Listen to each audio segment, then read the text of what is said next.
नमस्कार, आप देख रहे हैं प्राइम न्यूज और मैं हूं आपके साथ आलोक शुक्ला। उत्तर प्रदेश के त्रिस्तरीय पंचायत चुनाव के तीसरे चरण का मतदान सोमवार को होने वाला है। इसमें 20 जिलों की तकरीबन 2.14 लाख यानी 2,14,000 सीटों पर 3,52,000 से अधिक उम्मीदवारों की तकदीर का फैसला होने वाला है। इस दौरान राज्य के 20 जिलों में 49,779 मतदान केंद्रों पर 3,05,71,613 मतदाता अपने मताधिकार का इस्तेमाल करेंगे। मतदान सुबह 7 बजे से शाम 6 बजे तक होने वाला है। वहीं दूसरी तरफ प्रशासन के सामने भी एक बड़ी चुनौती है, क्योंकि प्रदेश में लगातार कोरोना का संक्रमण बढ़ता ही जा रहा है।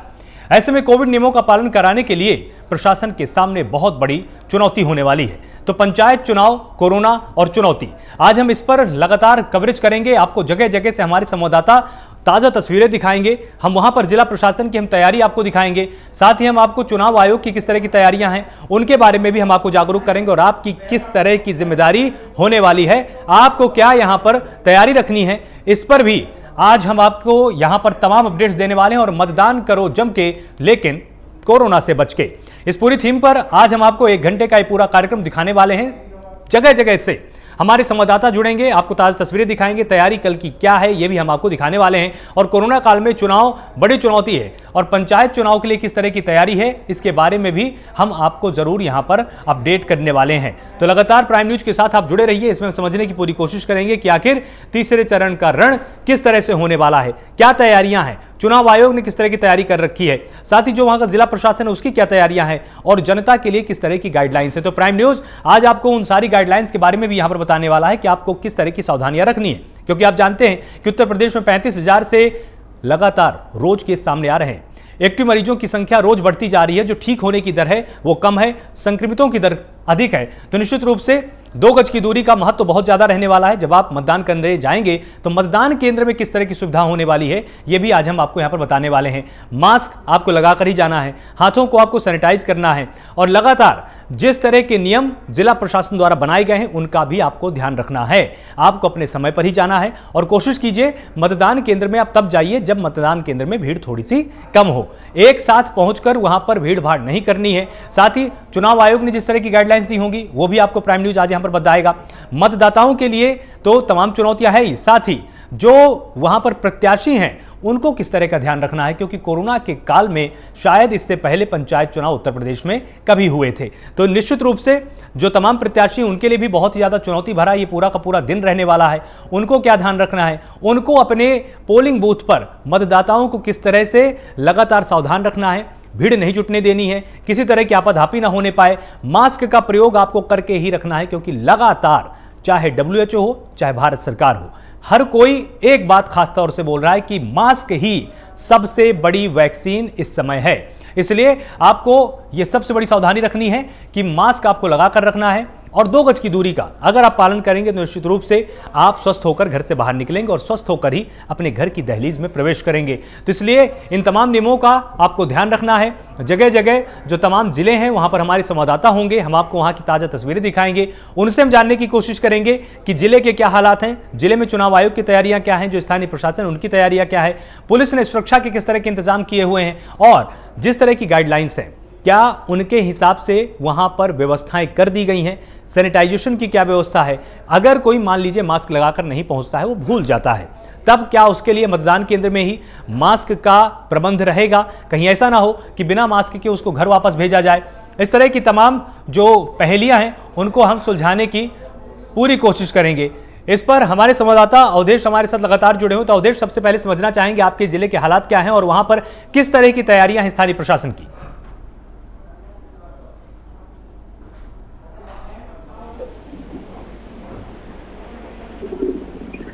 अवधेश, आप तक आवाज आ रही मेरी? हमारे साथ हमारे सहयोगी नंदन श्रीवास्तव भी लगातार जुड़े हैं। तो नंदन, आपके पास आना चाहेंगे, आपसे हम समझना चाहेंगे कि क्या तस्वीरें हैं वहां पर, स्थानीय जिला प्रशासन की क्या तैयारियां हैं, चुनाव आयोग की तरफ से किस तरह की गाइडलाइंस आई हैं, ताकि जब मतदाता कल मतदान केंद्र पर जाएं तो उनको किसी तरह का वहां पर कोई शंका ना रहे, उनके मन में तमाम सवाल ना रहे।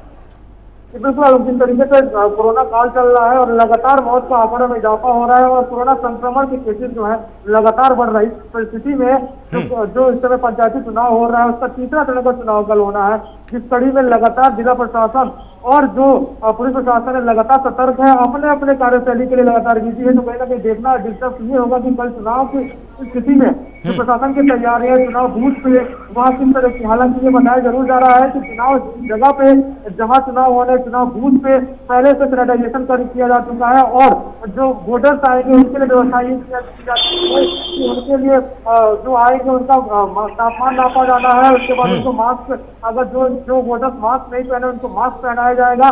इतना ही नहीं, सैनिटाइजेशन करने के बाद ही वोट देने के लिए अंदर एंट्री कराई जाएगी। तो कहीं ना कहीं ये बड़ा देखने लायक होगा कि कोरोना का संक्रमण जैसे लगातार बढ़ रहे हैं, उस कड़ी में जो पंचायती चुनाव का तीसरा चरण का चुनाव है कितना सतर्क और सुरक्षा पूर्वक होगा, ये कहने की बात तब होगी क्योंकि लगातार 3 तरह का जो चुनाव हो चुके हैं उसमें कई कैंडिडेट सामने आया है कि चुनाव के बाद से कई ऐसे जो चुनाव ड्यूटी में जो लगे हुए हैं, जो अधिकारी और जो कर्मचारी लगे हुए हैं, उनकी मौतें सामने नजर आ रही हैं।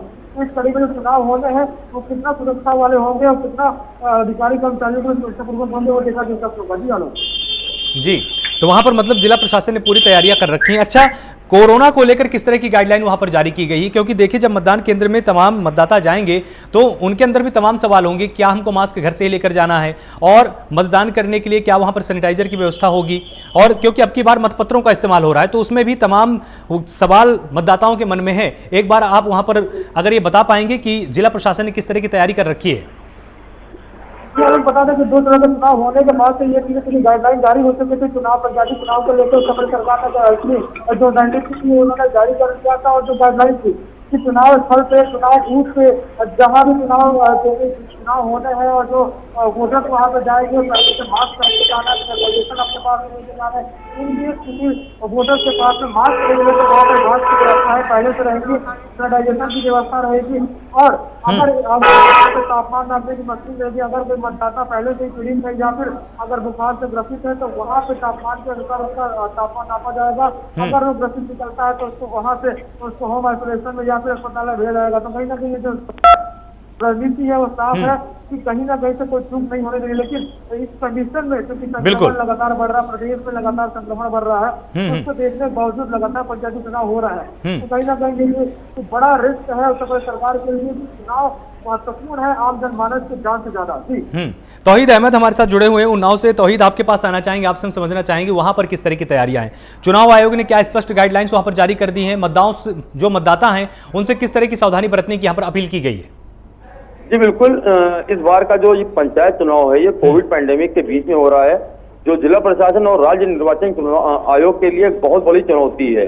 आपको बता दें कि उन्नाव में जिस तरह की तैयारियां की गई हैं, यहाँ पर कई एक संवेदनशील बूथ हैं जहाँ पर अर्धसैनिक बलों की तैनाती कर दी गई है। वहीं ये तमाम पुलिस बल जो रिजर्व में था उसको भी लगा दिया गया है। और एक सबसे बड़ी खास बात यह है कि जितने लोग मतदान कराने के लिए जो कर्मचारी मुहैया हुए थे उसमें 25% लोग ऐसे हैं जो कोरोना संक्रमित हो गए हैं। लगातार उन्होंने जिला प्रशासन से इस बात की गुहार लगाई है, लेकिन अभी तक उनकी कोई सुनवाई नहीं हो पाई है। सबसे बड़ा प्रश्न ये उठता है कि जब चुनाव होगा लोग भीड़ में जाएंगे। हालांकि राज्य निर्वाचन आयोग की तरफ से कोविड पैंडेमिक को लेके जो एक गाइडलाइन है वो जारी कर दी गई है कि आपको मास्क लगा के जाना है और थर्मल स्कैनिंग होनी है, सैनिटाइजेशन होना है, प्रत्येक बूथ पर सैनिटाइजेशन की व्यवस्था करनी है और सर्किल जो बना दिए गए हैं कि सबको 2-2 गज की दूरी पर रह के ही अपनी बारी पे आके वोट डालना है। लेकिन ये क्या हो पाना संभव है ये तो कल समझ में आएगा जब हम मौके पर पहुंचेंगे और देखेंगे, तब देखते हैं किस तरह ये प्रशासन इसको अमली जामा पहना पाता है। जी तो वहां पर जिस तरह से आपने ये बात बताई कि 25% कर्मचारी ऐसे हैं जो कि संक्रमित हैं, तो क्या उसके बाद जितने भी कर्मचारी 75% बचे उन सभी की RT-PCR जांच करा ली गई और वो स्वस्थ पाए गए हैं? जी बिल्कुल, जो 75% है उनकी RT-PCR जांच करा ली गई है, वो स्वस्थ पाए गए हैं। वो अपनी अपनी ड्यूटी पर निकल भी चुके हैं। कल सुबह से वो अपनी कमान संभाल लेंगे और मतदान में भागीदारी लेंगे और लोगों का मतदान कराएंगे भी। हाँ, तो इसके बाद जो मतदाता हैं उनके लिए किस तरह की चुनाव आयोग की तरफ से गाइडलाइन जारी की गई है? उनको किस तरह की सावधानियां रखनी है कल? देखिए जो जिला प्रशासन है और जो चुनाव आयोग है लगातार मतदाताओं को जागरूक करने के लिए तरह तरह के अभियान चला रहा है, तो लोगों को उनके बीच में भेज रहा है कि ये पैंडेमिक का दौर है, इसमें आप दूरी भी बनाए रहें और लोकतंत्र के लिए मतदान करना भी आवश्यक है, तो बीमारी से भी बचें और मतदान भी कर ले। दोनों चीजों को लगातार समझाया जा रहा है। तो लोगों को ये बताया जा रहा है कि आप 2 गज की दूरी हर कीमत से मेंटेन रखें, मास्क आप जरूर लगा के आए और जो सबसे अहम चीज है कि लगातार सैनिटाइजेशन आप करते रहें, जिससे कोई किसी भी तरह का कोई संक्रमण ना हो पाए। हाँ। और दूसरे लोग इससे संक्रमित ना हो पाए। जी बिल्कुल। हमारे साथ हमारे संवाददाता आशीष तिवारी कानपुर से जुड़े हुए हैं। तो आशीष, आपके पास आना चाहेंगे, कानपुर में इस समय क्या हालात हैं? तैयारियां पूरी हो चुकी हैं जिला प्रशासन की, चुनाव आयोग की, और किस तरह की गाइडलाइंस यहां पर दी गई हैं? क्योंकि जिस तरह से हमें अभी बताया था वहीद ने कि वहां पर कुछ ऐसे कर्मचारी पाए गए थे जहां पर उन्नाव में वो संक्रमित थे, क्या इस तरह की परिस्थितियां कानपुर में भी देखने को मिली थी? जी मैं बता दूं आलोक, कल कानपुर देहात में 12,07,000 से ज्यादा लोग जो है वोटिंग करेंगे। 12,21,000 से ज्यादा लोग वोटिंग करेंगे। 101 मतदेय स्थल बनाए गए हैं। और सबसे बड़ी चुनौती चाहे राज्य निर्वाचन आयोग के लिए हो, प्रशासन के लिए हो, कि ये कोविड काल जो चल रहा है, कोरोना काल चल रहा है, उसमें मतदान कराना। जब कानपुर नगर में 15 तारीख को वोटिंग हुई थी तो इस तरह की स्थितियां बनी थी कि जहां वोटिंग स्थल पर लोगों की भीड़ जमा हो रही थी, लोग कोरोना प्रोटोकॉल का पालन कर रहे थे, मास्क लगा के, सैनिटाइजर करा के। तो वो स्थिति अब कानपुर देहात में ना पैदा हो, इसके लिए प्रशासन लगातार मुस्तैद है। सारी तैयारियां पूरी हो गई हैं। आज सुरक्षा बल भी, अर्ध सुरक्षा बल की भी तैनाती की गई है। और लगातार जो है निर्वाचन आयोग की तरफ से जो एक अनाउंसमेंट के माध्यम से लोगों को जागरूक किया जा रहा है। हर गांव जाके जागरूक करें। ये मतलब मैं पिछले एक हफ्ते की स्थिति बता रहा हूँ, एक हफ्ते से ये चल रहा है कि लगातार कि वहाँ भीड़ ना बढ़ाई जाए। आप अपनी बारी का इंतजार करें, थोड़ा समय लें और वहाँ पर वोटिंग करें और सैनिटाइजर करते रहें। मास्क पहन के पहुंचे। सारे जो स्थलों का जो रिटर्निंग ऑफिसर्स हैं उन्होंने दौरा किया हुआ है। वहाँ पर देखा गया है कि सैनिटाइज की क्या व्यवस्था है। लोगों की जो देखा गया था कि जो पहले चुनाव हुए थे, जो मतदेय स्थल बनाए गए थे, वो बहुत छोटे और कंजेस्टेड थे, तो लगातार लोगों की भीड़ हो रही थी। तो रिटर्निंग ऑफिसरों ने दौरा किया, निश्चित किया हुआ है कि ज्यादा कम से कम वहां पर भीड़ एकत्रित हो और पूरी तरह कोरोना प्रोटोकॉल के तहत कानपुर देहात। अच्छा आशीष, जैसे आपने बात की भीड़ की, तो भीड़ को अगर मान लीजिए नियंत्रित करना है तो क्या सभी मतदाताओं को टाइम के हिसाब से बांटा गया है क्या, कि उनको बोला गया है कि आप लोग अलग अलग समय पर ही आए मतदान करने? कुछ ऐसा यहाँ पर एक चार्ट तैयार किया गया है क्या? नहीं आलोक, जो मतदेय स्थल पे पहुंचे उन्हें जागरूक किया गया है कि मतदेय स्थल पर जब आप पहुंचे तो एकदम से मतदेय स्थल के अंदर एकदम से भीड़ न बढ़े। अपनी बारी का लाइन के जरिए अपनी बारी का इंतजार करें और सोशल डिस्टेंसिंग का पालन करते रहें। हाँ। ये ना पैनिक ना हो कि एकदम से हमें जल्दी से जल्दी वोट डालें और वहां पे स्थिति जो बिगड़े तो कोरोना प्रोटोकॉल का पालन न हो, क्योंकि कोरोना इतनी तेजी से आलोक कानपुर नगर में फैल रहा है और कानपुर देहात से लगी हुई सीमाएं हैं इसकी। तो ये राज्य निर्वाचन आयोग की बड़ी चुनौती बन गया है कि ये कोरोना काल में वोटिंग कराई जाए। और बड़ा क्षेत्र है ये, कानपुर देहात का बड़ा क्षेत्र है। 12,21,000 मतदाता हैं यहाँ पे, 21,000 से ज्यादा। बिल्कुल बिल्कुल बिल्कुल, ये बहुत बड़ा ज्यादा बूथों की संख्या है, इसलिए बांटी गई है। इसलिए पहले से निर्वाचन आयोग ने तैयारी की है कि ज्यादा से ज्यादा जो बूथों की संख्या कम से कम भीड़ रहे। बिल्कुल ठीक। अवधेश अवस्थी हमारे साथ जुड़े हुए हैं औरैया से। अवधेश, हम आपके पास आना चाहेंगे और समझना चाहेंगे कि औरैया में जिला प्रशासन ने किस तरह की तैयारी कर रखी है, चुनाव आयोग ने किस तरह की गाइडलाइंस जारी की हैं, और क्या मतदाताओं के लिए भी उसी तरह से व्यवस्था की गई जिस तरह से अभी हमने कानपुर की तस्वीरें दिखाई, लगातार हमने उन्नाव की तस्वीरें दिखाई, क्या इसी तरह की तैयारी औरैया में भी की गई है? जी आलोक, बताना चाहेंगे कि औरैया में जिला प्रशासन ने जिस तरीके से कोरोना को देख करके तैयारी की है, उससे तो ये लग रहा है कि जिला प्रशासन की जो तैयारियां हैं बहुत ही मुस्तैदी से दिखाई दे रही थी। ज्यादातर जिला प्रशासन ने प्रत्येक बूथ का निरीक्षण किया और वहां पर सब लोगों को निर्देशित किया है कि कोविड गाइडलाइन का पालन करते हुए मतदान करें और मतदान केंद्र पर जो है भीड़ को इकट्ठा न होने दें। जैसा कि कोरोना काल चल रहा है उसको देखते हुए सैनिटाइजर, मास्क आदि का प्रयोग करने के लिए सभी को कहा गया है कि जो भी मतदाता वोट डालने के लिए आएगा उसको जो है सैनिटाइज किया जाएगा, इसके बाद ही वो वोट डाल पाएगा। जी आलोक जी, तो इसमें अगर मान लीजिए कोई मतदाता मास्क लगाकर नहीं पहुंचता है तो क्या मतदान केंद्र पर मास्क की व्यवस्था पहले से ही की गई है कि अगर कोई मान लीजिए भूल गया है या उसके पास नहीं है तो उसको वहीं पर मास्क दिया जाए और फिर उसको मतदान वहां पर करने की आज्ञा दी जाए? कुछ इस तरह की व्यवस्था होगी? जी आलोक, इस तरफ भी जिला प्रशासन की ओर से निर्देशित किया गया है कि मास्क की व्यवस्था की जाए कि जिससे जो है कोई भी बिना मास्क के वहां नहीं पहुंचेगा और वही व्यक्ति जो है मताधिकार का प्रयोग कर पाएगा जो कोरोना संक्रमित नहीं होगा। वहां पर जो है कोरोना संक्रमण को चेक करने के लिए कोविड डेस्क की भी व्यवस्था की गई है। जी आलोक जी, और जिस तरह से अब की बार मतपत्रों की बात की जा रही थी, तो यहाँ पर अवधेश हम आपसे समझना चाहेंगे कि अगर मान लीजिए कोई बहुत बड़ा क्षेत्र है तो ये कहा गया है कि उसमें कम से कम 3 मतपेटियां अब की बार रखी जाएंगी। क्या इसके बारे में मतदाताओं को पहले से ही जागरूक किया जा चुका है, या जो प्रत्याशी हैं उन सभी को ब्रीफ कर दिया गया है कि अब की बार किस तरह से चुनाव की प्रणाली होने वाली है? जी बिल्कुल, जो है बताना चाहें कि ईश्वरपुर जिला प्रशासन ने पहले से ही सारी व्यवस्थाएं कर रखी हैं। मतदाताओं को जागरूक करने का प्रयास किया गया है कि किस तरीके से अपने मताधिकार का प्रयोग आप करेंगे जिससे कोरोना संक्रमण से भी संक्रमित होने से बच सके, और यहाँ तक कि जो है गोले बनाए जाएंगे जिससे जो है लोगों को सोशल डिस्टेंस का पालन करने में सहूलियत मिले। और यदि जो है कोई सेंटर पर अधिक भीड़ एकत्रित होती है, उस भीड़ को नियंत्रित करने के लिए वहां पर पहले से पुलिस बल तैनात होगा जो लोगों को समझाएगा कि जो है गाइडलाइन का पालन करते हुए दूरी बना करके आप अपने मताधिकार का प्रयोग करेंगे। बिल्कुल, प्राइम न्यूज की आज पूरी की पूरी कोशिश यही है कि आप सबको हम जागरूक कर पाएं। जो भी मतदाता कल जाएंगे उनको किस तरह की यहाँ पर सावधानी रखनी है, उनको किस तरह से 2 गज की दूरी के नियम का पालन करना है, मास्क लगाकर ही आपको मतदान केंद्र जाना है। आपके पास एक बार मैं तौहीद आना चाहूंगा, फिर से हम समझना चाहेंगे, देखिए पुलिस का बहुत ही अहम रोल कल होने वाला है, क्योंकि पुलिस ही 2 गज की दूरी के नियम का पालन करवाएगी, मास्क की जांच करेगी, लोगों की भीड़ को नियंत्रित करेगी।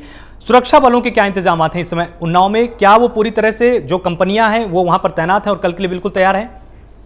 जी बिल्कुल, सुरक्षा के पुख्ता इंतजाम कर दिए गए हैं। जो जरूरत थी उससे जरूरत से ज्यादा रिजर्व में भी पुलिस बल को तैनात कर लिया गया। वहीं मैं पहले भी बता चुका हूं, जो संवेदनशील और जो अति संवेदनशील इलाके हैं वहां पर अर्धसैनिक बलों की भी तैनाती कर दी गई है। तो कुल मिला के ये माना जाए कि जिला प्रशासन किसी भी तरह की कोई भी चूक नहीं चाहता है कल होने वाले चुनावों में। आपको एक बात से और आगाह कर देना चाहता हूँ कि जो इस बार का चुनाव है, इसमें जो लोग अमूमन जो पंचायत का चुनाव होता है तो इसमें तमाम लोग गाँव के बाहर रहते हैं। जब चुनाव का दौर आता है तो प्रधान और जो इस पद में तमाम पद पे लोग जो लड़ रहे होते हैं, जिला पंचायत सदस्य के पद पे लड़ रहे होते हैं, वो बाहर से लोगों को बुलवाते हैं मत का अधिकार करवाने के लिए, क्योंकि इन चुनावों में एक एक वोट की बड़ी कीमत होती है। तो जिस तरह चारों तरफ पूरे देश में एक हलचल चल रही है कि महाराष्ट्र में काफी तेज कोविड फैल रहा है, दिल्ली में काफी तेज फैल रहा है, गुजरात में काफी तेज फैल रहा है, तो इन तमाम राज्यों से भी तमाम लोग आए हैं। क्या उनकी जांच हो पाई है, क्या वो संक्रमित हैं या नहीं है? जब वो लोगों की भीड़ में जाएंगे तो क्या होगा, इसका भी प्रशासन को ध्यान देना पड़ेगा कल होने वाले मतदान में। अच्छा, मतलब आपने ये बहुत ही जरूरी समस्या की तरफ आपने ये ध्यान खींचा है कि मतलब जो बाहर से आएंगे मतदाता उनकी जांच भी करना यहाँ पर बहुत बड़ा चैलेंज है। और ये कैसे पहचान हो पाएगी कि जो भी मतदान करने जा रहा है वो कोविड संक्रमित है या ये पूरी तरह से स्वस्थ है? जी बिल्कुल, सबसे बस वहाँ पर एक यही तरीका है कि वो थर्मल स्कैनिंग करते हैं। उसमें टेम्परेचर अगर 100 के ऊपर का बताता है तो उसको रोक देते हैं, उसकी जांच होती है ट्रू नॉट से, एंटीजन से, उसके बाद ही उसको मौका दिया जाता है मतदान करने का। लेकिन तमाम लोग ऐसे भी होते हैं जो पैरासीटामोल का सेवन कर लेते हैं, जिसकी वजह से उनकी बॉडी का टेम्परेचर नॉर्मल हो जाता है, तो वो कभी कभी थर्मल स्कैनिंग में पकड़ में नहीं आता है। वहीं उसके बाद लगातार वहाँ पर जो मास्क का उपयोग है, अगर मास्क लोग लगाए रहेंगे तो अगर उसमें कुछ संक्रमित भी है तो वो दूसरों को संक्रमित नहीं कर पाएंगे। तो जो बेहद जरूरी चीज है कल के मतदान में कि प्रत्येक व्यक्ति को मास्क लगा के ही प्रत्येक मतदाता को वहां पर मतदान स्थल पे पहुंचना चाहिए। इसके लिए प्रशासन को जोर लगाना होगा, काफी मुस्तैदी बरतनी होगी। बिल्कुल नंदन, अब आपके पास आना चाहेंगे, अब आपसे एक बार समझना चाहेंगे। देखिए, आप लखनऊ में खड़े हैं, सबसे ज्यादा संवेदनशील अगर कोई शहर है इस वक्त उत्तर प्रदेश में तो वो लखनऊ है। सबसे ज्यादा केस यहाँ पर सामने आ रहे हैं। यहां पर प्रशासन ने किस स्तर की तैयारी की है कि देखिए अगर कोई संक्रमित व्यक्ति बीच में पहुंचता है, अगर वो मतदान कर देता है या आसपास के लोगों को संक्रमित कर देता है, ये सबसे बड़ा चैलेंज कल प्रशासन के सामने रहने वाला है। इसके लिए किस तरह की तैयारी की गई है वहां पर? लखनऊ जो है वो मुख्य केंद्र है और यहाँ पे लगातार जिस तरीके से केसेस, क्योंकि भारतवर्ष में सबसे आबादी वाला क्षेत्र देखा जाए तो उत्तर प्रदेश है और उत्तर प्रदेश की राजधानी लखनऊ है। तो यहाँ पे सबसे अधिक केसेस उत्तर प्रदेश की राजधानी लखनऊ है और जो ये मुख्य केंद्र उत्तर प्रदेश का है और यहाँ से जो भी डिसीजन हो रहे हैं, मुख्यमंत्री का हो या फिर अधिकारियों का हो, वो लगातार निर्देश दे रहे हैं और आदेशित कर रहे हैं किस तरीके चुनाव होने हैं और क्या क्या लापरवाहियां जो लोग कर रहे हैं उसको सुधारने हैं और किस तरीके की तैयारियां की गई। तो कहीं ना कहीं ये बड़ा दिलचस्प होगा कि किस तरीके से अगर चुनाव होने वाले हैं उस चुनाव में सरकार ने तैयारियां जो की है, क्योंकि सबसे महत्वपूर्ण ये है कि कोरोना संक्रमण को देखते हुए उस पर विराम लगाने के लिए और इसी कड़ी में जो पंचायती चुनाव का कल तीसरा चरण का चुनाव होने वाला है उस कड़ी में उसको सुरक्षित तरीके से कराना सबसे बड़ा सवालिया निशान है। तो कहीं ना कहीं जो शिक्षक या फिर जो कर्मचारी ड्यूटी में लगाए गए, चुनाव ड्यूटी में लगाए गए, वो कई ऐसे शिक्षक हैं जो अपने जान से 2 तरह से देखा गया है कि कई शिक्षक अपने जान से हाथ धो बैठे चुनाव ड्यूटी करने के बाद से। तो ये कहना गलत नहीं होगा कि राजधानी लखनऊ में जो निर्देश दिया जा रहा है उत्तर प्रदेश के पंचायती चुनाव को लेकर, चाहे वो मुख्यमंत्री का हो या फिर अधिकारियों का या फिर लेवल का हो, तो ये सबसे बड़ा सोचने की विषय है कि किस तरीके के कल चुनाव होने हैं और क्या क्या सावधानियां बरतने के लिए निर्देश दिए गए हैं। हालांकि जो कोरोना प्रोटोकॉल्स है, सोशल डिस्टेंसिंग का पालन करना हो या फिर आपका मास्क पहनना हो या फिर सैनिटाइजेशन करना हो या फिर समय स्कैनिंग का मामला हो, तो ये सब के बावजूद भी कई ऐसे जगह है जहाँ पे लोग इसको आइडेंटिफाई नहीं कर पा रहे हैं और वो संक्रमित हो जा रहा है। तो ये बड़ा मुश्किल है जो कड़ी है, क्योंकि इस कड़ी में पंचायती चुनाव, क्योंकि महामारी के दौर में पंचायती चुनाव होना, और इससे बड़ी भी डिसीजन ये है कि जो महिलाएं हैं, जो स्तनपान करवाने वाली महिलाएं हैं या फिर जो अपने बच्चों को लेकर ड्यूटी में जा रही है, उनके लिए सबसे बड़ा सवाल निशान है कि आखिर किस हालात में वो ड्यूटी करेंगे। लेकिन ऐसे कोई डिस्ट्रिक्ट मजिस्ट्रेट की तरफ से कोई आदेश नहीं जारी किया गया है कि ऐसी महिलाओं को या ऐसे वृद्ध बुजुर्गों को, शिक्षकों को बड़ा लापरवाही। लगातार प्राइम न्यूज आज आपको अपडेट कर रहा है कि किस तरह से मतदान केंद्रों में जाकर आपको कल मतदान करना है, किस तरह की सावधानियां आपको रखनी है, चुनाव आयोग की तैयारियां क्या हैं, साथ ही जिला प्रशासन की क्या तैयारियां हैं। तमाम सहयोगी मेरे साथ लगातार जुड़े हुए हैं। सरफराज सहवी हमारे साथ जुड़े हुए हैं हमारे साथ मुरादाबाद से। सरफराज, आपके पास आना चाहेंगे और हम यहां पर समझना चाहेंगे कि किस तरह की तैयारियां हैं वहां पर, जिला प्रशासन ने क्या तैयारियां की हैं, क्या गाइडलाइंस हैं, जो भी मतदाता हैं उनको किस तरह की सावधानियां वहां पर जाकर बरतनी है, और सोशल डिस्टेंसिंग की बात हो, सैनिटाइजेशन की बात हो और 2 गज दूरी की बात हो, इसमें किस तरह की कल सावधानी रखनी है और जिला प्रशासन ने इसके लिए किस तरह की तैयारी कर रखी है? देखिए आलोक, मैं आपको बताना चाहूंगा कि मुरादाबाद के अंदर जो है प्रशासन ने पूरी तरीके से तैयारी कर रखी है और तीसरे चरण का मतदान जो है कल सुबह है और 7 बजे से लेकर शाम को 6 बजे तक मतदान जारी रहेगा, जिसमें 23,73,388 मतदाता अपने मतदान का प्रयोग करेंगे और 24,175 जो है बूथ बनाए गए, जिसमें 875 जो है वो केंद्र हैं। इसको लेकर जो है प्रशासन ने पूरी तरीके से तैयारी कर रखी है और लगातार प्रशासन इस बात पर जोर दे रहा है कि कोविड-19 चल रहा है और इसमें इस समय जो महामारी है, लगातार मुरादाबाद के जो अधिकारी हैं वो इस बात पर जोर दे रहा है, सोशल डिस्टेंसिंग, मास्क लगाइए, सैनिटाइजर का प्रयोग करिए। हर जगह केंद्रों पर सैनिटाइजर और मास्क भी प्रशासन ने अवेलेबल कराए। जो मास्क लगा के नहीं आएगा उसको मास्क भी दिए जाएंगे। लेकिन सबसे अहम सवाल यह है कि आप जनता को जागरूक होना है। जनता अगर जागरूक होती है तो कोविड-19 से जो है हम लोग सुरक्षित रहेंगे, और अगर हम लोग इसमें अगर जागरूक नहीं होते हैं और सोशल डिस्टेंसिंग का पालन नहीं करते हैं तो हमें काफी बड़ी समस्या का सामना करना पड़ सकता है। आलोक, बिल्कुल सरफराज, वहां पर जो सबसे बड़ी चुनौती आएगी जिला प्रशासन के सामने वो यही आएगी कि सामाजिक दूरी के नियम का ठीक से पालन करवाया जा सके, और इसके लिए अच्छा खासा पुलिस बल चाहिए। सुरक्षा के क्या इंतजाम वहां पर किए गए हैं? क्या सिर्फ और सिर्फ स्थानीय पुलिस की मदद से ही ये काम किया जाएगा या जो अतिरिक्त कंपनियां होती हैं अर्धसैनिक बलों की, उनको भी वहां पर तैनात किया गया है? जी आलोक, जो है पुलिस प्रशासन ने काफी बड़ी तैयारी कर रखी है। स्थानीय पुलिस के साथ साथ जो है बाहर से भी फोर्स मंगाई गई है, जिसमें जो है काफी मात्रा में लगाई गई है और चप्पे चप्पे पे पुलिस रहेगी और सोशल डिस्टेंसिंग का जो पालन है उसको कराया जाएगा, और जो कोविड-19 की जो गाइडलाइंस उसके नियम जो है उनको भी फॉलो करने की पूरी कोशिश की जाएगी। लेकिन जो सबसे महत्वपूर्ण सवाल ये आता है कि अगर हम लोग ही जागरूक नहीं होंगे तो फिर हमें बहुत बड़ी परेशानी का सामना करना पड़ सकता है। जिस तरीके से जो देश के अंदर कोरोना की महामारी चल रही है उसे लेकर जो है काफी बड़ी समस्याएं सामने आ रही है, लगातार एक के बाद एक मौत हो रही है। तो इसमें भी हमें ये जागरूक होना है कि हम सोशल डिस्टेंसिंग का पालन करें और इससे बचकर रहें और लोगों से दूरी बनाकर रखें, अपना मतदान का प्रयोग करें और सीधे घर पे जाएं। कोई भी भीड़ वाले इलाके में न जाएं, कोई भीड़ से ज्यादा संबंध जो लोग हैं भीड़ में उसमें न जाएं। तो ये एक अहम जो है, ये सबसे बड़ा सवाल हम लोगों के लिए है कि हम लोग जो है इसको जागरूक रहें और इससे सोशल डिस्टेंसिंग का पालन करें और अपने मतदान का प्रयोग करने के बाद सीधे अपने घर पे जाएं। बिल्कुल। अब आइए प्राइम न्यूज के दर्शकों को हम सीधे कासगंज लेकर चलते हैं, जहां से मेरे सहयोगी रामेश्वर मेरे साथ जुड़े हुए हैं। तो वहां पर किस तरह की तैयारी है? कासगंज में क्या समय तय किया गया है कि कितने बजे से कितने बजे तक वहां पर मतदान किया जाएगा, और मतदाताओं के लिए चुनाव आयोग ने किस तरह की गाइडलाइन वहां पर जारी की है? जी आलोक जी, मैं आपको बता दूं, जनपद कासगंज में जिलाधिकारी ने साफ साफ निर्देश दे दिए हैं कि चुनाव के दौरान कोई भी मतदाता जो है कोरोना गाइडलाइन के नियमों का उल्लंघन नहीं करेगा। और मैं आपको बता दूं, जनपद कासगंज में 1441 पोलिंग बूथ बनाए गए हैं, जहां पर 1441 पोलिंग पार्टियों को आज जो है रवाना कर दिया गया है। कल सुबह 7 बजे से शाम को 6 बजे तक जो है यहाँ पर जनपद कासगंज में जो है वोट डाले जाएंगे। मतदाता अपने जो है मत का प्रयोग कर पाएंगे। आपको बता दें यहाँ जनपद कासगंज में 176 जो है संवेदनशील व 217 अति संवेदनशील जो है मतदान केंद्र बनाए गए हैं। जी आलोक जी। और वहां पर किस तरह की और तैयारियां की गई? क्या चुनाव आयोग ने कोई खास वहां पर गाइडलाइंस जारी की हैं कि मतदाताओं को उनका पालन करना ही करना है, अन्यथा मतदान करने से उनको डिवार्ट कर दिया जाएगा?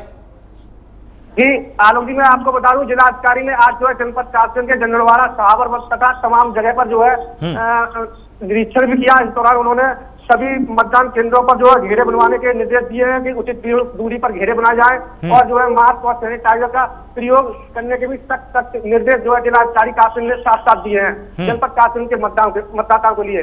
और सभी जो है मतदान केंद्र होंगे वो कैमरे की निगरानी में होंगे और किसी भी जो है गलत गतिविधि करने वाले व्यक्तियों को किसी भी कीमत पर बख्शा नहीं जाएगा। पुलिस प्रशासन की चप्पे पर जनपद कासगंज में नजर रहेगी। बिल्कुल रामेश्वर, ये हम यहाँ पर ये भी समझना चाहेंगे कि जो बुजुर्ग मतदाता होंगे क्या उनके लिए किसी तरह की खास व्यवस्था की गई है कि जैसे कोई मान लीजिए बहुत ज्यादा उम्र दराज हैं और अगर वो मतदान करना चाहते हैं तो क्या उसके लिए मतदान केंद्र तक जाने के लिए किसी वाहन की व्यवस्था की जाएगी या उनको स्वतः ही जाना पड़ेगा? जी वो अपने परिवारीजनों के साथ जा सकते हैं। यहाँ पर जो अब गांव में प्रधान वगैरह है उनके साथ भी जा सकते हैं। हालांकि जिलाधिकारी ने इस तरह के कोई निर्देश जो है अभी नहीं आए हैं कि कोई जो बुजुर्ग अगर मतदाता होगा तो उसको जो बूथ तक ले जाने के लिए कुछ खास जो है चीज या किसी वाहन का प्रयोग किया जाएगा। बिल्कुल। और जब यहाँ पर मतदान केंद्र होगा तो क्या जो स्त्री और पुरुष हैं क्या इनके आधार पर अलग अलग बूथ बनाए गए हैं कि स्त्रियों का अलग होगा पुरुषों का अलग होगा या दोनों एक ही साथ मतदान केंद्र पर वोट डाल पाएंगे? जी स्त्रियों का जो मतदान जो लाइन होगी वो अलग होगी और जो पुरुषों की मतदान वाली लाइन होगी वो अलग होगी। लेकिन वहां पर जो मुख्य चीज रहेगी उचित सोशल डिस्टेंसिंग के प्रयोग के लिए उचित दूरी पर गोले सर्किल बनाए गए हैं ताकि उचित दूरी सोशल डिस्टेंसिंग का कोरोना के मद्देनजर पालन हो सके और जो है मास्क और सैनिटाइजर का प्रयोग भी जिलाधिकारी ने साफ साफ कहा है। कोरोना की सभी गाइडलाइन का पालन जरूर होना चाहिए। अगर इसका उल्लंघन हुआ तो जरूर कार्रवाई हो सकती है। बिल्कुल, तो यहाँ पर बहुत जरूरी हो जाता है। लगातार हम आपको दिखा रहे हैं ग्राफिक्स के माध्यम से कि किन किन जिलों में चुनाव होने वाले हैं। चंदौली में चुनाव होने वाला है, मिर्जापुर में चुनाव होने वाला है और लगातार ये जिले हम आपको इसलिए दिखा रहे हैं ताकि आप समझ जाएं कि कल कहां पर मतदान होने हैं। बलिया में भी मतदान होने वाले हैं और पंचायत चुनाव के तीसरे चरण का कल मतदान होने वाला है। अवधेश लगातार हमारे साथ जुड़े हैं। अवधेश, हम आपसे अब समझना चाहेंगे कि जिस तरह से मतदान केंद्रों पर व्यवस्था कर दी गई है, चुनाव आयोग ने गाइडलाइन जारी कर दी है, क्या मतदाता पूरी तरह से जागरूक हैं और कल आपको क्या उम्मीद है कि कितना मतदान कल यहाँ पर होने वाला है?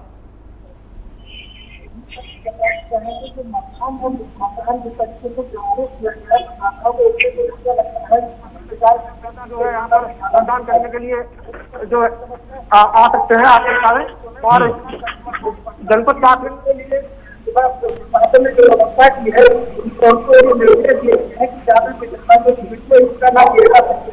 तो मतदान जो केंद्र कोई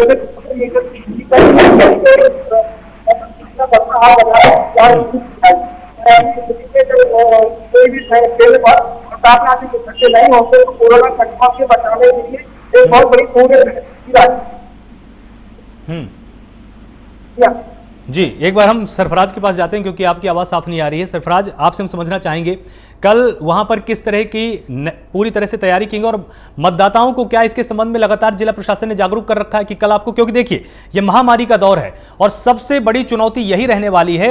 जिला प्रशासन ने तैयारी कर रखी है, चुनाव आयोग ने अपनी तैयारी कर रखी है, लेकिन मतदाता स्वस्थ होकर जा रहा है, कहीं कोरोना से संक्रमित होकर ना। इसीलिए आज प्राइम न्यूज ने यह तय किया कि हम अपने मतदाताओं को जरूर यहां पर जागरूक करें कि आप महामारी के बीच में वोटिंग करने जा रहे हैं। वोटिंग भी बहुत जरूरी है क्योंकि लोकतंत्र का एक पर्व है, लेकिन अपने आप को सुरक्षित भी रखना है। किस तरह की तैयारी यहां पर की गई और क्या मतदाताओं को पहले से जागरूक किया जा चुका है?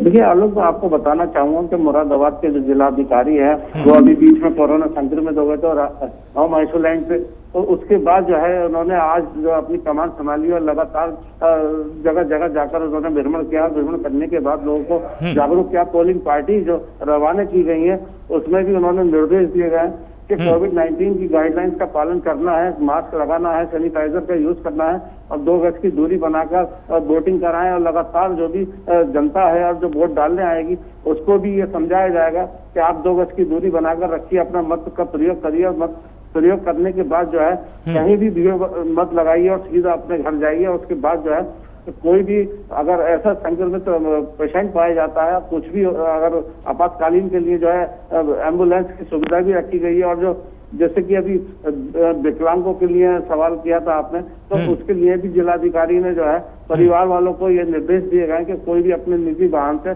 उनको ला सकता है बुजुर्गों को, और अपना मतदान का प्रयोग करा के उसको जो है वापस घर पे छोड़ सकता है। जी, जिस तरह से सामाजिक दूरी के नियम की काफी चर्चा हो रही है, क्या वहां पर पहले से ही जिस तरह से एक पहले सिस्टम चला था कि वहां पर घेरे बना दिए जाएंगे, तो क्या जो मतदान केंद्र होगा उसके बाहर भी घेरे पहले से बना दिए गए हैं ताकि लोग जाएं और उन्हीं घेरों के अंदर खड़े रहें?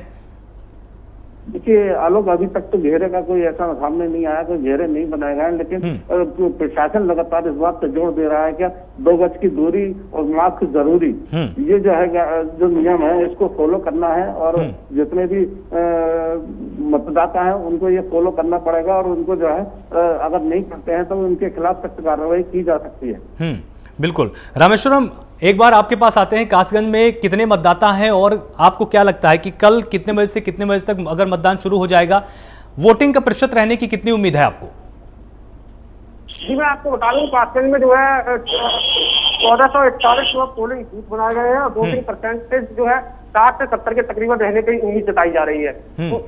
तो इसमें काफी मतदाता जो है हिस्सा लेंगे, मतदान करने जाएंगे। और कासगंज में भी जिलाधिकारी ने साफ साफ कहा है कि जितने भी मतदाता हैं अपने मत का जरूर प्रयोग करें, ज्यादा से ज्यादा मत का प्रयोग हो सके। लेकिन वहां पर बड़ी चुनौती ये बनी हुई है, कोरोना की गाइडलाइन का भी पालन कराना है। इसके लिए आपको मतदान केंद्रों का जो निरीक्षण किया, वहां पर घेरे बनाने के आदेश दिए, और जहाँ घेरे नहीं बन रहे हैं उन्हें भी सख्त निर्देश दिए कि सुबह तक जो वो घेरे बन जाए ताकि उचित सोशल डिस्टेंसिंग का पालन हो सके, 2 गज दूरी का भी पालन हो सके। और जो है मास्क लगाना तो बहुत ही जिलाधिकारी ने अनिवार्य कर दिया है, अगर किसी ने मास्क नहीं लगाया तो उसके ऊपर कार्रवाई की जा सकती है। और साथ ही साथ सैनिटाइजर भी अगर मतदाता के पास है, वरना मतदान केंद्र पर भी सैनिटाइजर मौजूद रहेगा, जिससे उनके हाथ सैनिटाइज किए जाएंगे ताकि कोई मतदाता अगर सही है और वहां से कोई कोरोना की चपेट में ना आ जाए, किसी भी तरह संक्रमित ना हो जाए। इसके लिए भी जिलाधिकारी ने जो है सख्त से सख्त निर्देश दे दिए हैं। आज जिलाधिकारी ने सहावर के याकूबगंज, गंडडवारा कई जो है ग्रामीण के दूरदराज क्षेत्रों में जो है आज जो है निरीक्षण किया जिलाधिकारी कासगंज ने। जी आलोक, बिल्कुल। अब एक यहाँ पर जो सबसे अहम सवाल है वो ये भी है कि जब जैसे कल मतदाता जाएंगे, अब की बार मतपत्रों का इस्तेमाल होगा, लेकिन वो जहां से इंक लगाएंगे उसमें निश्चित रूप से अपने हाथों का इस्तेमाल करेंगे। तो इसके लिए किस तरह की तैयारी की गई है? क्योंकि देखिए कोरोना संक्रमण में सबसे अहम यही है कि जब भी कोई कोरोना संक्रमित किसी सतह को छुएगा वहां पर कोरोना वायरस आ जाएगा। क्या मतदान करने से पहले लोगों के हाथों को ठीक से सैनिटाइज कराने की भी वहां पर व्यवस्था की गई है? पोलिंग की व्यवस्था की गई है। मतदान केंद्रों पर जो है सैनिटाइज रहेगा। सबसे पहले मतदाता के हाथ सैनिटाइज कराए जाएंगे, और मतदाता जो जैसे कि गेट को या फिर किसी चीज को टच करता है तो टच की चीज होगी, उसको भी सैनिटाइज किया जाएगा। उसके बाद जो है मतदाता जब वापस जाएगा तब भी उसके हाथों को जो है सैनिटाइज किया जाएगा ताकि जो है कोरोना संक्रमण का खतरा ना बढ़ सके। बिल्कुल। एक बार हम अवधेश के पास इस बार चलते हैं। अवधेश, हम आपसे समझना चाहेंगे औरैया में कितने मतदाता हैं, कितने पोलिंग बूथ बनाए गए हैं और क्या टाइमिंग रखी गई है मतदान की कि इतने बजे से इतने बजे तक मतदान होगा, जिसमें सभी मतदाताओं को पहुंचकर अधिक से अधिक संख्या में कोशिश करनी है कि मतदान किया जाए? मतदान को लेकर के यहाँ पर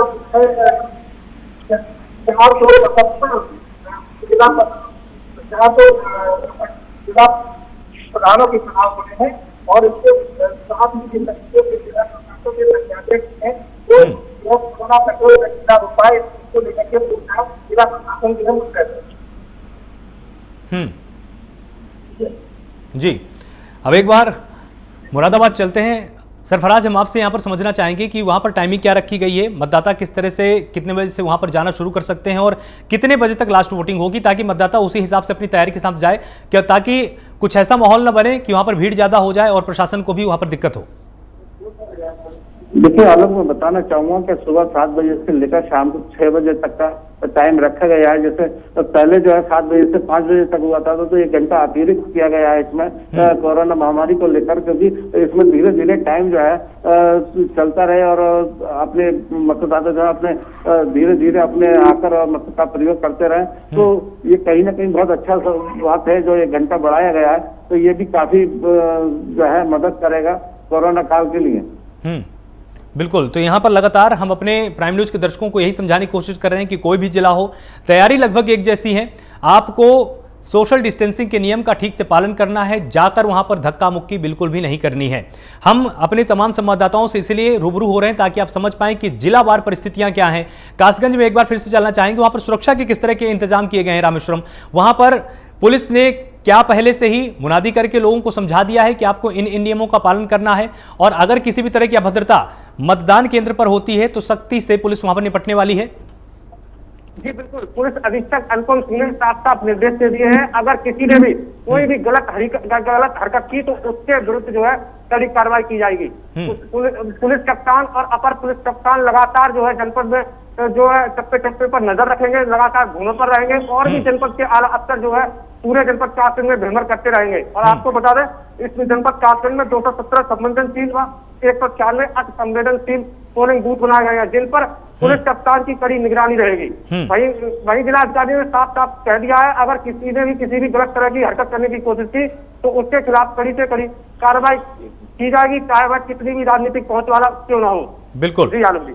सरफराज, आपसे भी हम इसी चीज को एक बार समझना चाहेंगे कि बहुत सारे ऐसे मतदान केंद्र होंगे जो कि रेड जोन में आते होंगे, कि मतलब वहां पर बहुत ही संवेदनशील उसको घोषित किया गया होगा। ऐसे मतदान केंद्र कितने हैं और इसके लिए पुलिस ने किस तरह की तैयारी की है, और क्या पुलिस की तरफ से भी कोई स्पेशल गाइडलाइन मतदाताओं के लिए जारी की गई है कि आपको इन सावधानियों को रखना ही है, अन्यथा आपके ऊपर कार्रवाई होगी? जी बिल्कुल आलोक, मुरादाबाद के अंदर जो है 5 मतदान केंद्र ऐसे बनाए गए हैं जो अति संवेदनशील है, और इस पे जो है फोर्स को जो काफी मात्रा में तैनात किया गया है। तो यहाँ जो इसकी जो गाइडलाइंस है कोविड-19 के, उसको लेकर भी काफी चल रहा है प्रोग्राम। तो उसको लेकर जो है डीएम ने सख्त निर्देश दिए हैं, और उन्होंने ये सख्त निर्देश दिए हैं कि कोई भी मास्क के बिना अंदर एंट्री नहीं होगी, और जो अंदर जाएगा वोटिंग करेगा अपनी, तो उसको जो है सबसे पहले सैनिटाइज करना पड़ेगा, इंक लगाई जाएगी, उसके बाद जो है 4 बैलेट पेपर दिए जाएंगे। 4 बैलेट पेपर से अपना मतदान का प्रयोग करने के बाद जब वो बाहर आएगा तो उसको सैनिटाइज किया जाएगा। तो ये काफी अच्छी पहल है प्रशासन की। अगर सैनिटाइज लोग अगर इसमें जागरूक होते हैं सैनिटाइज करने के लिए, तो ये कहीं ना कहीं कोरोना संक्रमण को जो है हम कम कर पाएंगे। हेलो, बिल्कुल। तो यहाँ पर तैयारियां पूरी हैं, पुलिस ने भी अपनी तरफ से बिल्कुल साफ कर दिया। पंचायत चुनाव से तमाम जुड़ी हुई हम आपको बड़ी बातें बता रहे हैं कि 3 लाख से अधिक यहाँ पर उम्मीदवार यहाँ पर रहने वाले हैं, और 49,779 यहाँ पर मतदान केंद्रों पर मतदान किया जाएगा, और 3 करोड़ से अधिक मतदाता कल जाकर मतदान कर सकते हैं। और हमारे साथ हमारे संवाददाता अवधेश भी लगातार जुड़े हुए, तो एक बार हम आपसे भी समझना चाहेंगे कि औरैया में पुलिस ने किस तरह की गाइडलाइंस जारी की हैं। क्या पुलिस ने वहां पर साफ कर दिया है कि इन सावधानियों के साथ ही मतदाता हैं, और रेड जोन कितने वहां पर बनाए गए हैं जहां पर अति संवेदनशील घोषित किया गया है और वहां पर खास निगाह रहने वाली है पुलिस की? जी, हम बताना चाहेंगे जो जिला प्रशासन के द्वारा जो वोटरों को जो है मुस्तैद रखने की व्यवस्था की गई है, वो पुलिस जो है पूर्ण रूप में मुस्तैद कर दी गई है। इसके साथ ही ये जो है अतिसंवेदनशील बूथों की ये बात कर दें तो यहाँ पर कुल मिलाकर के सर आवाज कट रही है आपकी, आ रही साहब, आप बोलिए।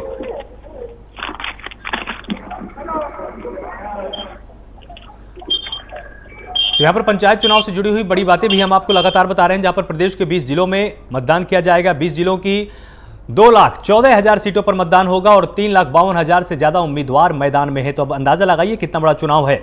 49,779 मतदान केंद्रों पर यहां पर चुनाव किया जाएगा और 3,05,71,613 मतदाता कल वोट डाल सकते हैं, जाकर अपने प्रतिनिधियों का चुनाव कर सकते हैं। और तीसरे चरण का मतदान कल होना है, और इसीलिए यह बहुत अहम हो जाता है कि अपने मतदाताओं को, प्राइम न्यूज के तमाम दर्शकों को हम ये सचेत करें कि जब कल आप मतदान केंद्र पर जाएंगे तब आपको किस तरह की वहां पर सावधानियां रखनी है, आपको किस तरह की वहां पर जो चुनाव आयोग की तरफ से गाइडलाइन जारी की गई है उसमें आपको क्या ध्यान रखना है। यहां पर लगातार अवधेश हम आपसे जुड़े हुए थे, आप तक मेरी आवाज आ रही है? जी जी जी, तो आप एक बार ब्रीफ कर दीजिए हमारे दर्शकों को किस तरह से अति संवेदनशील क्षेत्र कितने हैं और वहां पर पुलिस ने किस तरह की गाइडलाइन जारी की है ताकि मतदाता इन चीजों का ध्यान रखें। जी, बताना चाहेंगे कि आलोक जिस तरीके से जिला प्रशासन के द्वारा पोलिंग पर व्यवस्था की गई है वहां पर जो है सबको जो है इस तरीके से एहतियात कर दिया गया है कि किसी तरीके से कोरोना संक्रमित ना हो पाए और किसी भी प्रकार की अराजकता ना फैल पाए। जनपद में जो है असंवेदनशील बूथों की बात कर दें तो 209 बूथ जो है असंवेदनशील रखे गए हैं और इसके साथ ही जो है 76 बूथ जो है संवेदनशील की श्रेणी में रखे गए हैं। जी आलोक जी, तो यहाँ पर भी बिल्कुल साफ तस्वीर हो चुकी है। लगातार हमने आपको मुरादाबाद, कासगंज और औरैया तीनों जिलों की हमने आपको तस्वीरें दिखाई। तैयारी लगभग सेम है। चुनाव आयोग ने जिस तरह का वादा किया था कि हम पूरी तरह से मुस्तैद हैं, पूरी तरह से सचेत हैं, भले ही कोरोना महामारी का दौर चल रहा है लेकिन तैयारियां लगभग सभी की पूरी हो चुकी हैं। तो प्राइम न्यूज भी अपने दर्शकों से यही अपील करता है कि आप सब भी सावधान रहिए, अपने आप को सतर्क रखिए और कल जब आप जाएंगे तो आपको सामाजिक दूरी के नियम का पालन जरूर करना है। घर से मास्क लगाकर आपको जरूर जाना है, आपको हाथों को ठीक से धुलना है। घर से आप जब जाएंगे तब, जब आप वापस आएंगे तब। साथ ही जितनी बार आपको मौका मिले आप वहां पर अगर किसी सतह को छूते हैं मतदान केंद्र में तो जल्द से जल्द आप अपने हाथों को तुरंत सैनिटाइज कर लीजिए और अगर संभव है तो एक छोटी सी बोतल अपने पॉकेट पे जरूर रखिए 50 ml के आसपास, जिस पे आप समय समय पर अपने हाथों को सैनिटाइज कर सकें। इन सारे नियमों का पालन करते हुए निश्चित रूप से आप लोकतंत्र के पर्व को भी सफल बनाएंगे, अपने परिवार को भी सुरक्षित रखेंगे और संक्रमण से बचा पाएंगे। एक बार तीनों संवाददाताओं के पास फिर से चलते हैं और यह समझने की कोशिश करते हैं कि मतदान केंद्रों में क्या पहले से ही सैनिटाइजेशन की व्यवस्था कर दी गई है? जो भी मतदान केंद्र वहां पर बनाए गए हैं क्या उनको सैनिटाइज कर दिया गया है? मुरादाबाद में सबसे पहले आपके पास आते हैं हम सरफराज, ये समझने की कोशिश करते हैं जो भी मतदान केंद्र है उनको सैनिटाइज किया जा चुका है पहले से? जी आलोक, मतदान के अंदर जो है जितनी भी सैनिटाइज का काम कार्य जो था वो आज पूरा कर लिया गया। प्रशासन ने लगातार कर गया क्योंकि लॉकडाउन था और इस समय जो है पब्लिक जो है अपने घरों में थी तो इसमें और आसानी हो गई थी कि लॉकडाउन जो शहरों को भी सैनिटाइज किया गया तो वहीं मतदान केंद्रों को भी सैनिटाइज किया गया। लेकिन सबसे बड़ी बात यह है कि जो आने वाला कल का दिन है वो सुबह 6 बजे से शुरू होगा और पीठासीन अधिकारी अपने पहुंचेंगे तो वो वहां पे जो सामग्री है उसको भी सैनिटाइज करेंगे और उसके बाद जो है 7 बजे से पोलिंग को स्टार्ट करेंगे। पोलिंग स्टार्ट होने के बाद जिस तरीके से पब्लिक आएगी और पब्लिक का भी सैनिटाइज किया जाएगा, उनको मास्क नहीं होगा तो उनको मास्क दिया जाएगा नहीं, और जो मास्क लगाए वो नहीं है तो उनका भी हो सकता, प्रशासनिक अधिकारी भी सख्ती ले सकते हैं, चालान भी कर सकते हैं। लेकिन सबसे अहम बात यही है क्या घर से जब निकले तो मास्क लगा के निकले, सैनिटाइजर अपने साथ लेके निकले और सैनिटाइज करके निकले। तो जब वहां से वापस मतदान करने के बाद जब वापस आए तो अपने हाथों को भी सैनिटाइज किया जाए, जिससे जो है आपके परिवार और आपको जो है सुरक्षित रहे, बिल्कुल फैलने की आशंका कम रहे। ठीक है रामेश्वरम, आपके पास आते हैं और ये समझने की हम कोशिश करते हैं कि कासगंज में जो भी मतदान केंद्र हैं वो पहले से सैनिटाइज किए जा चुके हैं ताकि जब कल मतदाता जाएं तो पूरी तरह से निश्चिंत होकर जाएं कि कोरोना वायरस को घर लेकर नहीं आएंगे। जी बिल्कुल, जनपद कासगंज में भी जितने भी पोलिंग बूथ बनाए गए हैं, यहाँ पर जितने भी मतदान केंद्र हैं उन सबको पहले से सैनिटाइज कर दिया गया है ताकि मतदाताओं को पूरा भरोसा हो जाए कि हमें वहाँ जाने पर हम कोरोना से संक्रमण नहीं होंगे। और वहाँ पर सुबह भी पूरी व्यवस्था की गई है कि अगर सुबह कोई मतदान केंद्र पर मतदाता आता है और उसके पास अगर सैनिटाइजर नहीं है, मास्क नहीं है तो मास्क भी उसको दिया जाएगा और सैनिटाइजेशन से उसके हाथ करवाए जाएंगे और जो है पूरा जो है नजर जो है पूरा कोरोना गाइडलाइन का पालन वहाँ पर जो है मतदाता के लिए जिला प्रशासन करेगा। वहाँ पर जो पोलिंग बूथ पर जो कर्मचारी रहेंगे उन सबको निर्देश दे दिए गए हैं कि कोई मतदाता बिना सैनिटाइजर के प्रयोग किए अंदर पोलिंग बूथ में नहीं जाएगा और जब बाहर वापस आएगा तब भी वो जो है सैनिटाइजर का प्रयोग जरूर उसे करवाया जाएगा और मास्क भी उसके ऊपर रहेगा ताकि हवा के द्वारा जो संक्रमण फैलता है वो भी ना फैल पाए, ताकि मतदाताओं को कोई परेशानी ना हो। और घर पर भी जो है उनसे साफ जिलाधिकारी ने कहा है कि कोरोना की जितने भी गाइडलाइन है सभी कर्मचारियों को इन गाइडलाइन का पालन कराना है और मतदाताओं से भी अपील की है कि सभी का पालन जरूर करवाना है। बिल्कुल, तो आप सभी सहयोगियों का बहुत बहुत शुक्रिया, आपने पल पल की अपडेट दी है और मतदाताओं को भी इससे समझ में आ गया होगा कि निश्चित रूप से कल उनको जाकर मतदान करना चाहिए क्योंकि प्रशासन ने और चुनाव आयोग ने अपनी तैयारियां पूरी कर रखी। लेकिन जो सबसे बड़ी भूमिका है वो आपकी ही शुरू होती है। आपको मास्क लगाकर जाना है, अपने हाथों को समय समय पर सैनिटाइज करना है, आपस में धक्का मुक्की नहीं करनी है, आपको भीड़ भाड़ एक जगह पर इकट्ठा नहीं करनी है और जब आप घर वापस आएंगे अपने हाथों को ठीक से साबुन से आपको धुलना है और सबसे बड़ी चीज आपको प्रशासन को हर संभव सहयोग करना है। तो लगातार इस पूरी की पूरी इस महा कवरेज में जुड़ने के लिए आप सभी दर्शकों का बहुत बहुत शुक्रिया। लगातार जुड़े रहिए इसी तरह प्राइम न्यूज के साथ। नमस्कार।